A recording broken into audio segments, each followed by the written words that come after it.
সকলোকে মোৰ চেনেলৰ অন্য এটি ব্লগলৈ স্বাগতম জনাইছোঁ। সকলোৰে ভালে চাগে, আমাৰো ভাল।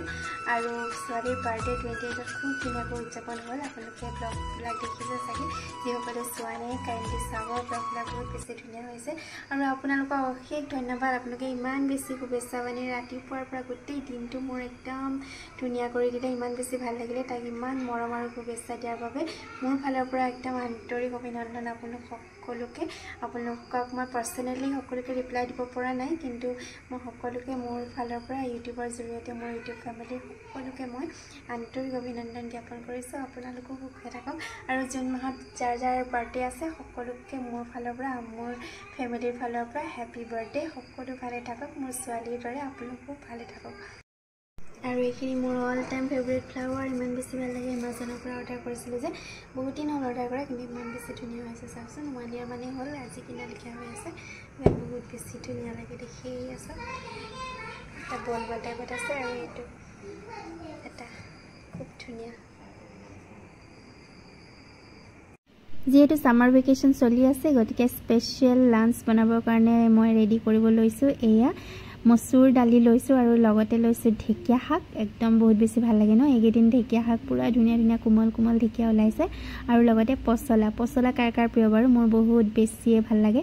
আৰু পচলা খালেও বহুত বেছি ভাল, কাৰণ আইৰণ থাকে। কলগছৰ প্ৰতিটো অংশ ইমান বেছি কামত লাগে ন, ইমান বেছি ভাল লাগে খাই। কল পচলা হওক, কলডিল হওক, বহুত বেছি ভাল লাগে। প্ৰথমতে এয়া মাংসখিনি মই নিমখ, হালধি, তেল, মছলা সকলোখিনি দি লৈছোঁ। তাৰপিছত এয়া তেলত ধুনীয়াকৈ মই বনাইছোঁ মাংসখিনি। চাওকচোন, মাংস যিদৰে বনায় তেনেদৰে মই অকণমান মাংসখিনি প্ৰথমতে ভাজি লৈছোঁ, তাৰ পিছতহে মই পচলাখিনি দিম। আৰু এইফালে মই ঢেকীয়া শাকখিনি সৰু সৰুকৈ কাটি ল'লোঁ। মই ঢেকীয়া শাক এনেদৰে হাতেৰে কাটি লওঁ, মানে কটাৰী দি নাকাটো আৰু এনেকৈ হাতেৰে সৰু সৰুকৈ টুকুৰা কৰি লওঁ। তাৰপিছত এয়া পচলাখিনিও এইফালে ঢালি দিছোঁ। ঢালি পিনি অকণমান ঢাকন মাৰি ভালদৰে সিজিব দিম, তেতিয়া বেছি টেষ্ট হ'ব খাবলৈ।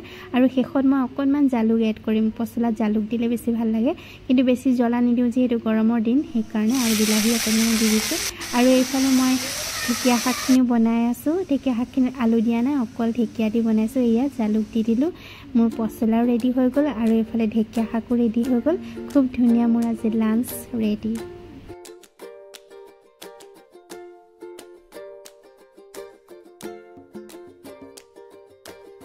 এয়া দেখি ধৰিব পাৰিছে নাই কি বনাইছোঁ মই? ইমান ধুনীয়া কালাৰফুল ন, পাৰ্পল কালাৰ, ইমান বেছি ভাল লাগে। এয়া হৈছে জামুৰ চৰ্বত হয়, ক'লা জামুৰ চৰ্বত হয়। বহুত বেছি খালে ভাল, ডায়েবেটিছ ৰোগীসকলৰ বাবেতো বহুত বেছি ভাল। আৰু বতৰৰ ফল বতৰত নাখায় আৰু কেতিয়া খাম, হয়নে নহয়? খুব ধুনীয়াকৈ বনাই পিনে খালোঁ ছোৱালী আৰু মই, বহুত বেছি ভাল লাগিলে খাই।